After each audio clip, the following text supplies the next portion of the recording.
Good morning, everybody. Welcome to the ARMR Insider Morning Call. It's September 2nd.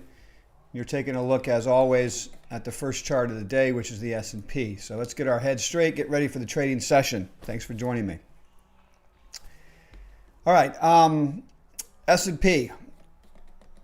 We can see this long-term Andrews fork going all the way back here, right? Market peaked out right above it, reversed and cratered during the crash this year. Now we're taking out the top of that Andrews fork, and the question is the new Andrews fork going to take over? And of course, if it is, then what we're looking for is a move up into the top of this channel. Okay, so we gapped out of here, right back here. You can see that gap. We gapped out and we're accelerating higher. Okay, so steady as she goes, not much to report here. Leaders continue to lead. Stocks in our portfolio continue to skyrocket. All of it's lots of fun, and this is what gets me to discuss today what's on my mind. And of course, that is, how do we begin to manage risk when everything is skyrocketing? Okay, that's the thought that's on my mind this morning and what I'm going to be talking about and doing throughout the day here. So we're already at the place where we're fully invested and we're experiencing stocks that are just, blowing out in our portfolio, such as Chewy. And we'll give a nod to my wife and Lucky, our new dog, for making us this money right here. All right. And so it's gapping up again today, which is just, insane. It's up another almost 4% at the open. So all of this is lots of fun, okay? And I'm going to get to a couple of other positions that we're working on that I think are going to go higher here. But when it comes to an overall market picture, I think we're in the blow-off phase. So I've talked about this before. We have the risk monitor turns green right here. We have 5 days to put capital to work. In fact, it was up 5 days in a row this time, which is not normal. It doesn't usually go up 5 days in a row. But you have 5 days to put money to work. We did it. Then the risk monitor turns yellow. The risk monitor goes yellow. We're managing our success. We're booking profits at targets. We're stopping out losses as quick as we can. We're riding our successes as long as possible. And then we're rotating dollars back into new ideas. Okay, at some point, you get into the blow-off stage where you just start to go up higher every day. Bang, bang, bang, bang, like that. And what we want to do during that phase is we want to stop chasing. We want to start just appreciating what we've got, start managing risk. So today I'm going to say that in conservative portfolios, I'm not putting new money to work. All right, I have a new idea on the whiteboard, and I might do it in the aggressive account, which is my account. So those of you who are new, we have two different ARMR portfolios, the aggressive and the conservative. All right, aggressive is literally what I do with my own assets.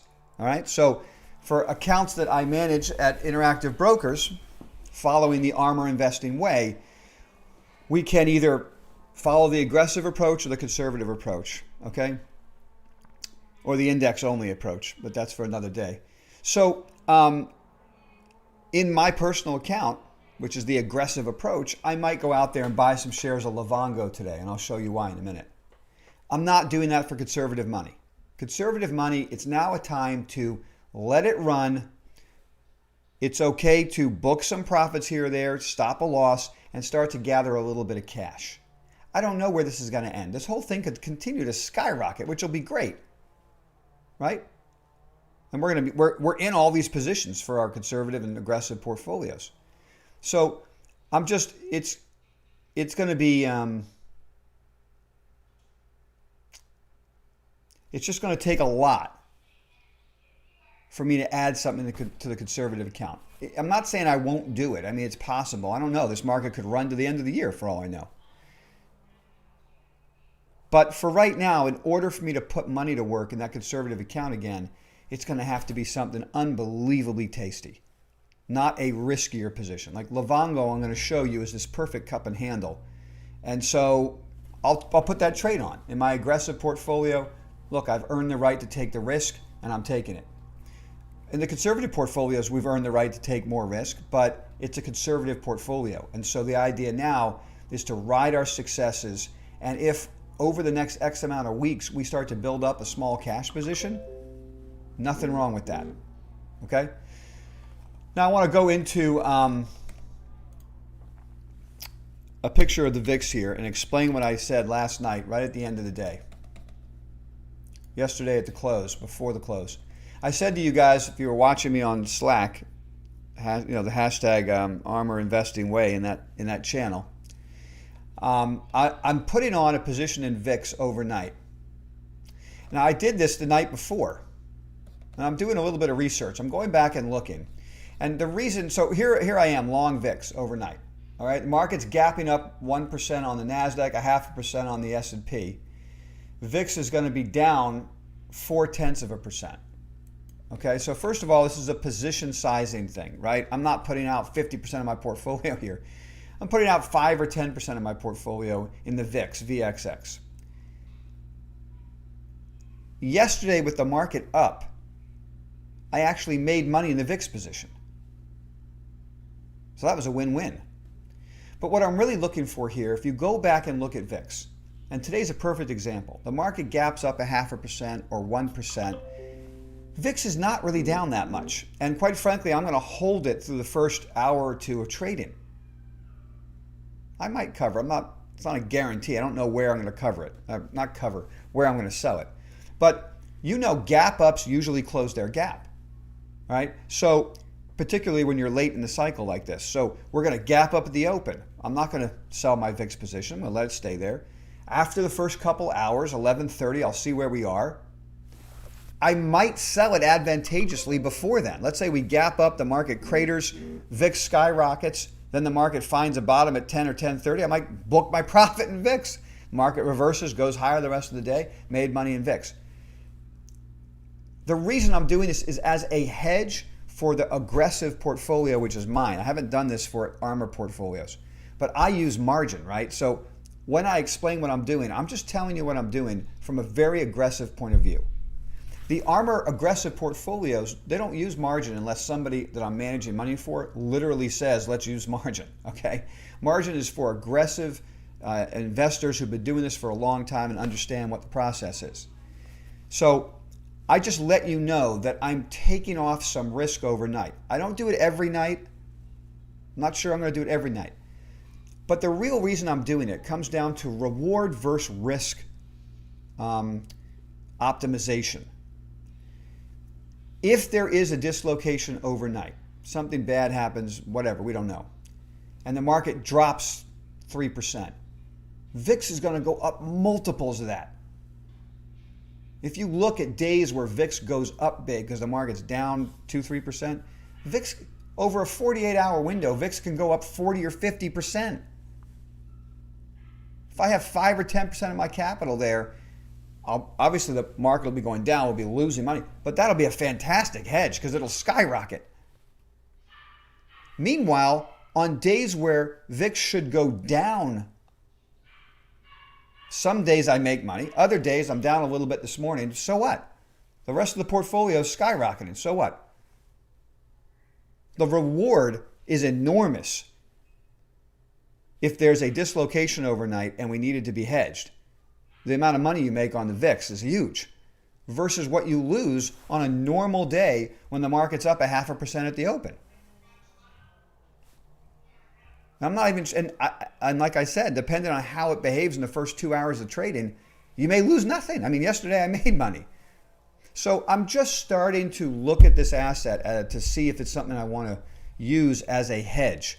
I wouldn't do this all the time. It's at particular times in the market cycle, right? If it's a new risk on buy signal, I'm not buying VIX, right? But as we get further and further and further away from that original risk on buy signal, and you get further and further and further away from the 50-day moving averages and the 200-day moving averages, we know that's rarefied air, and we know reversals come fast and furious.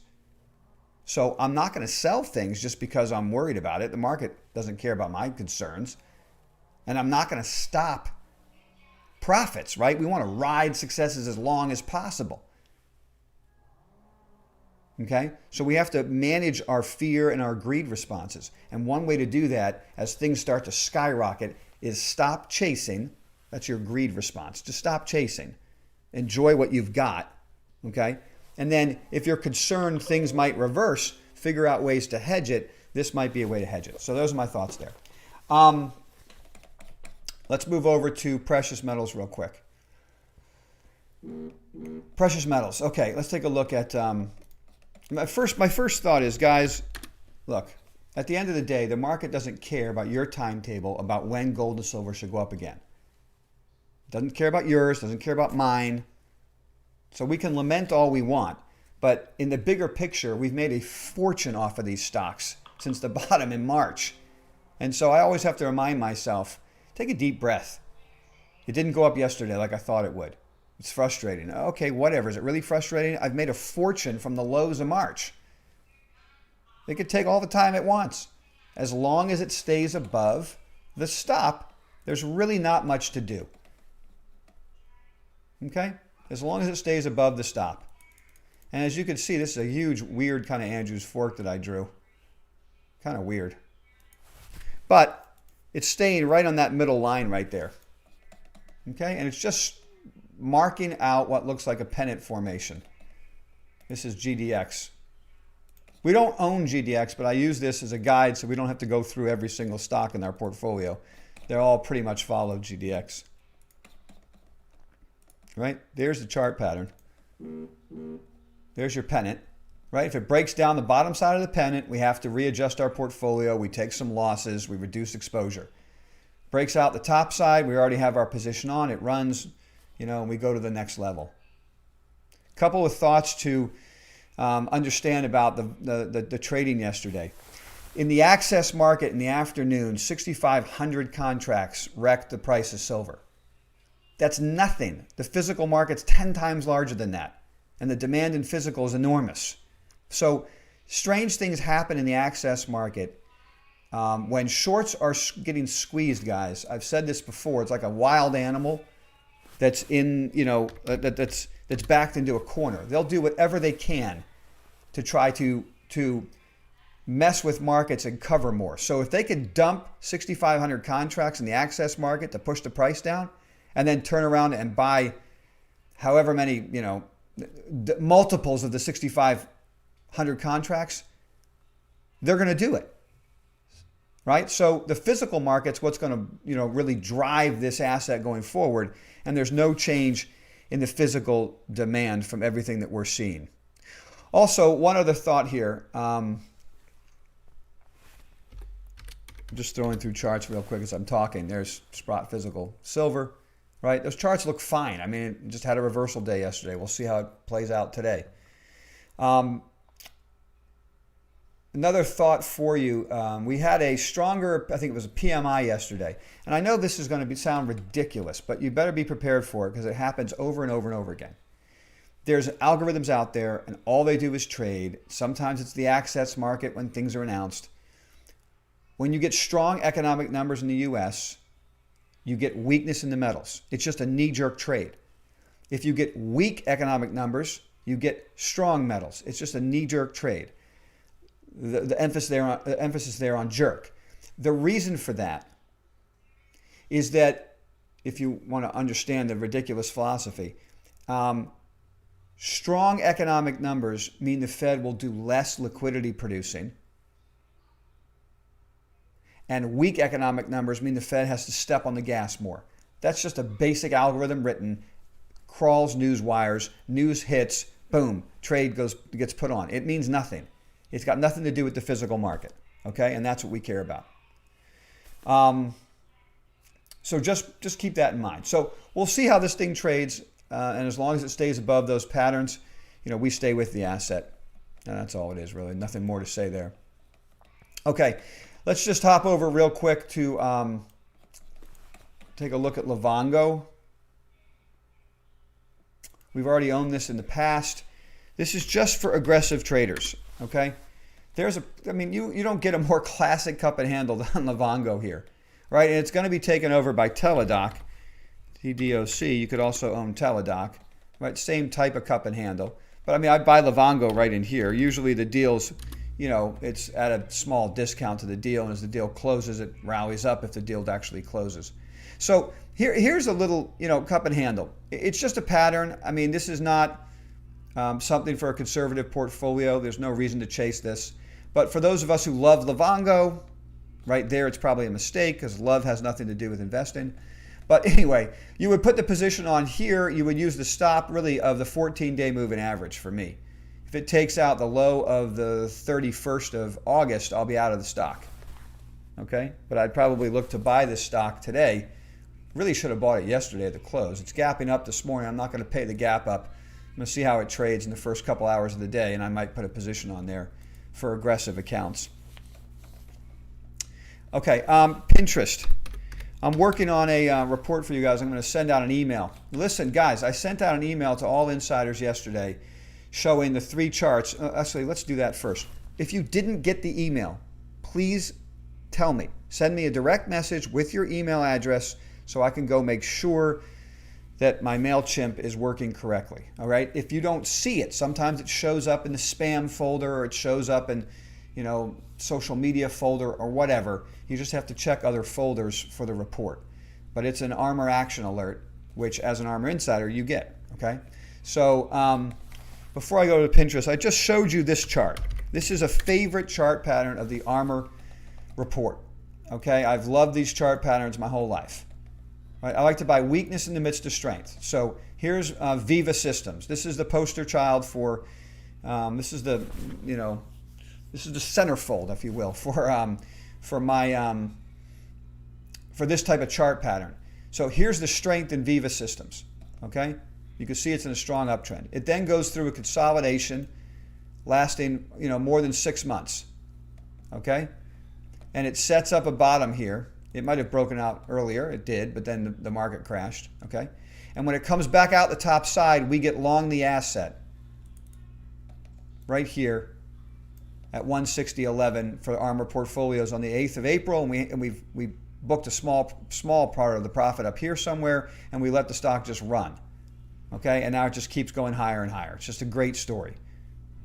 I'm not going to go over the fundamentals. I want you to look at the chart pattern. So remember this chart pattern. If I were you, I would print this up and put this over your trading desk so you can remember this pattern. You're looking for that pattern right at the 200-day moving average. That's the beauty of it. The 200-day holds. That's the stop. The thing reverses higher. Now look at Roku. Oops. Roku. Wow. Same exact chart pattern. Right on the 200-day moving average. Right? Now it's just starting to accelerate. So it's a bit behind Viva Systems, but it's the same pattern. Notice the long-term strength, the pullback weakness, the setup at the 200-day. We get long and it runs. Okay? Now remember that chart pattern. Etch it in your brain. All right? Print that one up. Put it on the board. All right? And then here's Kratos. And you want to know why I'm so patient and I stay with the stock. It's because it's the same chart pattern. All right, there's the long-term uptrend. I haven't even drawn that. There's the long-term uptrend in Kratos. I should do something like this. Well, that's not going to work. But to make it look like the other pattern so you understand, here's the uptrend I like in Kratos, right? Something like that. Okay? I made that a little too tight. I mean, somewhere around here is what I want. And now it's just coming out. Look at that. Just like Viva Systems, just exactly like Roku. If that thing gets above 20, it should go. So you put the position on. This is a risk-reward scenario. The probabilities are at their highest. The reward is worth the risk. If it breaks down, we get stopped out. But this is the right pattern to buy. These don't all work, right? But there's a high probability that these patterns work, particularly in a bull market like this. All right? So that's why I pointed out. Now let's go over to Pinterest real quick. Pinterest had an all-time new closing high yesterday. Actually, it was really the day before that it was all-time new closing high, and then yesterday accelerated. The reason, and this is an interesting story. You look at that pattern and you say, well, we should have been buying Pinterest down here. Absolutely right. And I think some of you guys did, right? I think it was one of the Bryans. Well done. Things skyrocketed. So why would I pay up here for this stock? That is not a chart pattern I normally go after. Why would I go after that pattern? This reminds me, the fundamentals and the chart pattern remind me of Facebook in 2013. I'm going to show you what I mean, in case you haven't seen this already. If you have, bear with me. Okay. Facebook, oh, good. It's already set up.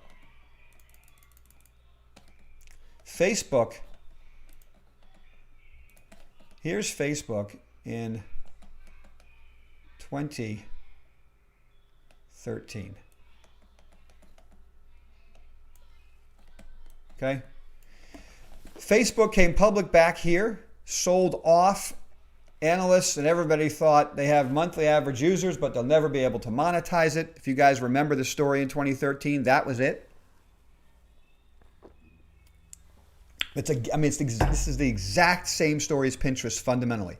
Companies, a hot IPO. Everybody loves the idea. Then the stock sells off for more than 6 months because everyone hates the idea. Everyone says monthly average users are great, but they'll never be able to monetize. That was the analyst comment on Facebook, believe it or not. If you guys weren't around for that, I'm telling you. I was there. I listened to it. I read all the research reports. Oh, they'll never be able to monetize it. Doesn't matter they have monthly average users. Blah, blah, blah. Thanks for nothing, analysts, right? Then it gapped up on earnings right here. Right? When it gapped up on earnings right here, it was because there was a shift in perception of Wall Street that they will be able to monetize their users. Holy smokes. What a great quarter. They had a great quarter, but they proved they could monetize their users. All right. And I think they went to the mobile platform. Everyone got excited. Notice how the stock never looked back and never closed the gap. Okay. It ran higher, pulled back to the 50-day moving average and just kept breaking out and running, following that 50-day all the way up. Right. Just, and of course, sky's the limit there. All right. So now let's go to Pinterest. This is why I'm following Pinterest here and I'm willing to put the position on. Pinterest came public to a lot of fanfare back here. What a great idea. Everybody loves it. Blah, blah, blah. Okay. Then the stock started selling off because they'll never be able to monetize their users. Okay. Can't monetize their users. Business isn't going to work for them. Okay. This gap up right here off of earnings happened, okay, because Wall Street realizes that they're able to monetize their users. And what's really exciting to me is that I think this is the best ad spend story in the market. So we had COVID. So here we go. Pandemic paradigm shift affecting businesses. That's our disruptive growth story that we keep putting in the portfolio that keeps making us money. So how does this fit in? Pinterest. Ad spend collapses during the pandemic. Analysts think they're not going to be able to make any money.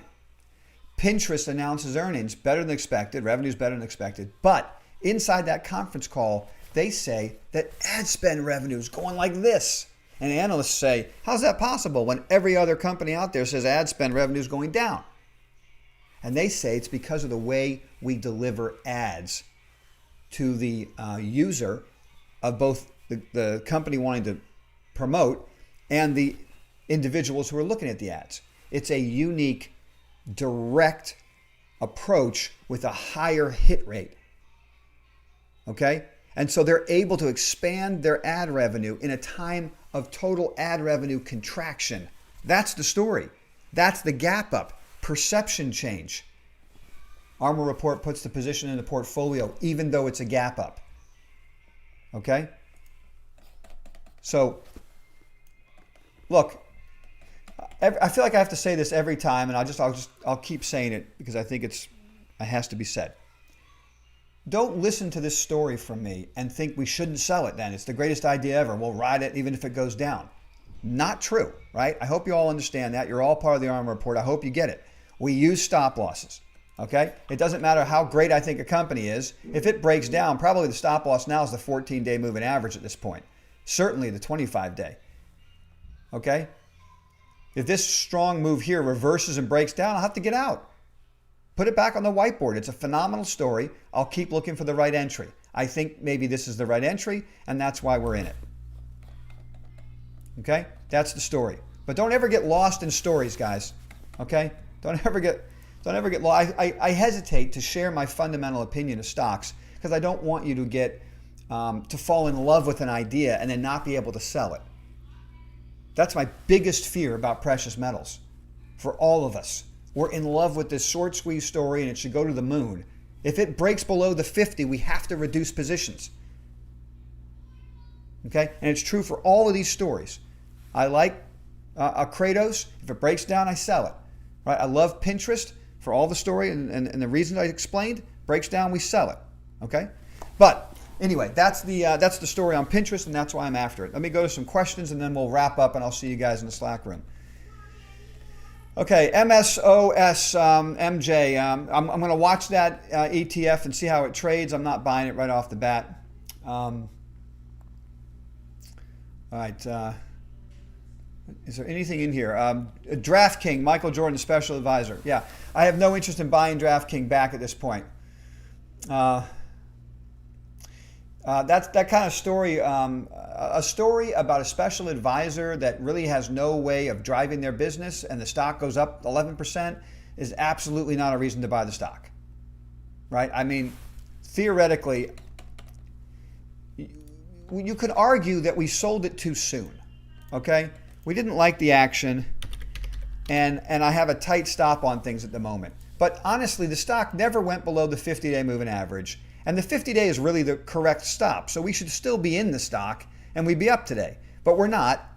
The stock tried to break out. Then it had a reversal on some negative news, right? Went back below kind of the 25-day moving average. But honestly, this is a great lesson for us to remember that we need to leave positions alone until they breach the correct stop.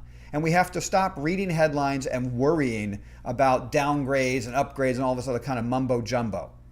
Right? So we got a downgrade on DraftKings. We had some negative stories about, what was it? Major sports, halting what they were doing for whatever ridiculous reasons. And we said, okay, we're done with this trade. We're going to raise cash here. We'll keep this tight.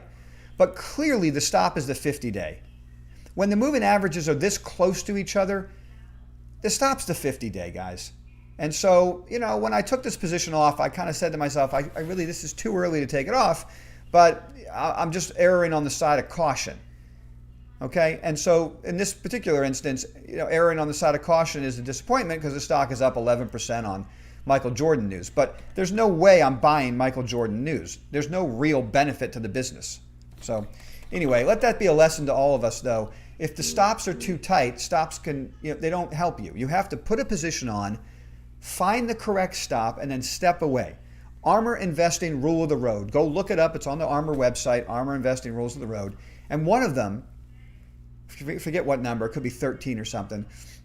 You come up with your investing process when the market is closed and the TV is off, and you execute ruthlessly. And if I had to grade myself on DraftKings, I allowed, instead of executing ruthlessly, I allowed news stories to seep in and get me to stop out too soon.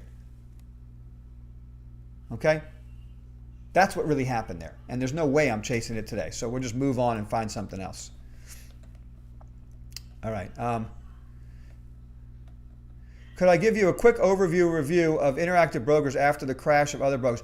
Andrew, nothing happened to Interactive Brokers. I had access to every trade. I mean, every account. We didn't crash here at Interactive Brokers. So it's one reason why I manage my platform through Interactive Brokers. It's designed to be the most robust trading platform in the market with the best, for me, execution platform.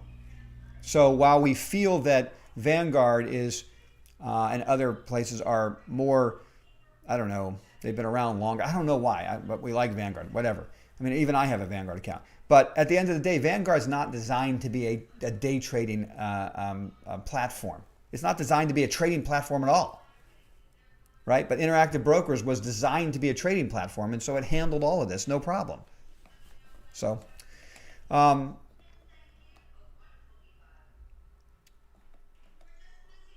let's see. Livongo versus TDOC. Pending TDOC takeover. Livongo, is it better to buy TDOC or Livongo? It's better to buy Livongo if it's trading at a discount, which I think it is. Usually companies being taken over always trade at a discount to their takeover price until the deal is done. Okay? In rare instances, it'll trade higher than its takeover price. Hello? Hello? Hey. Let me call you back? Yeah, let me call you back. Okay.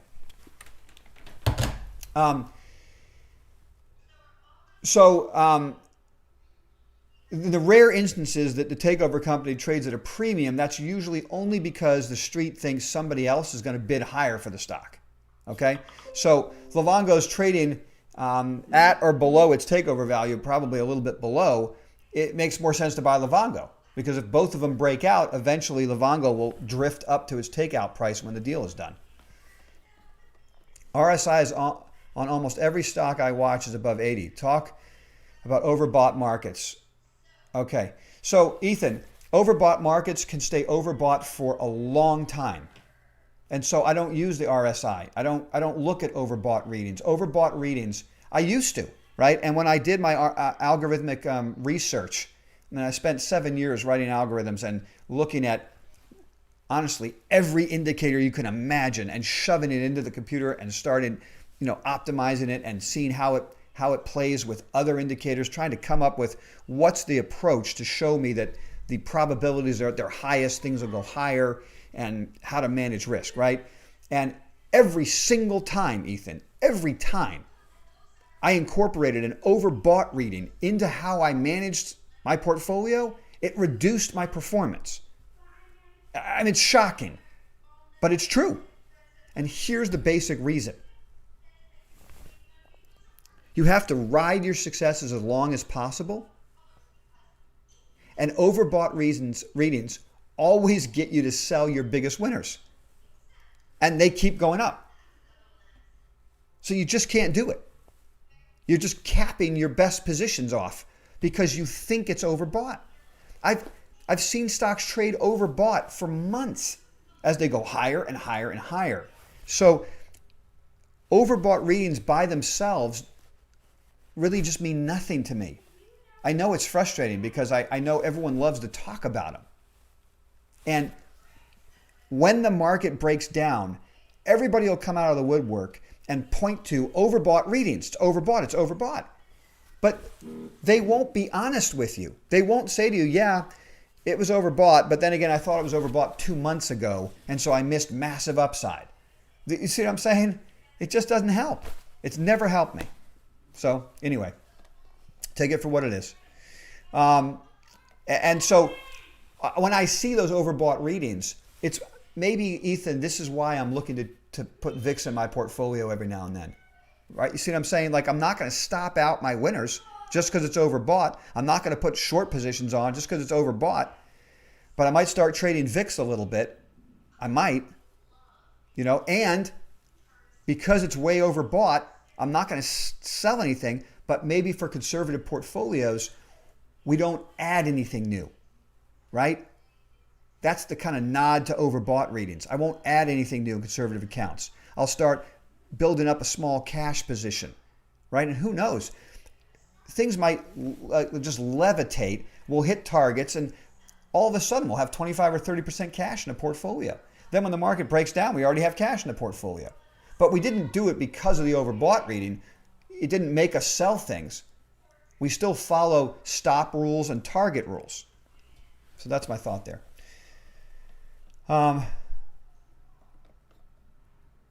What's the entry point on Livongo? I don't know yet. I don't know the entry point on Livongo. Well, I have to see how it trades this morning. It's gapping up right now. I'm not going to pay for the gap up. I want to thank Minnesota for a conversation. He's a ARMR Insider, Minnesota, for a conversation we had. He was asking me, it was a great question, and somebody else asked this question too. Can't remember who it was right now, forgive me. But we were on the phone chatting, and he said to me, if you're willing to hold positions that go down till 11:30 before you stop them out, because you expect these sell-offs, why wouldn't you wait to buy something until 11:30? Why would you buy it first thing in the morning? Because you know that the first 2 hours of trading, we usually get these crazy Ivans, right, that give you better entry points. So why do it first thing in the morning?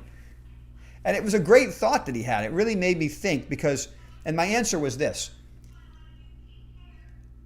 He's right to a point. This late in the game, when things are already levitating, it's a lot more risky to run out there and buy something at the open.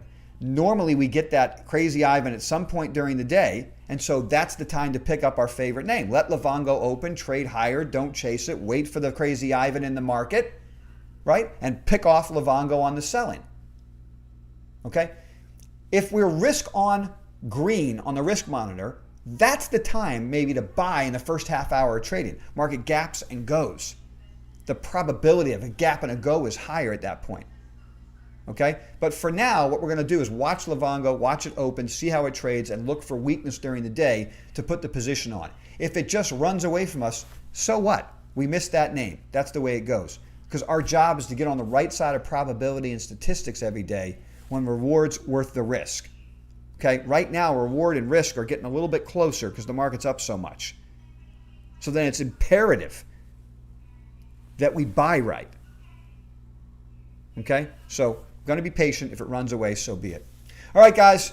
I'll see you in the Slack room. Oh my God, market's about to open. All right, I'll see you in the Slack room.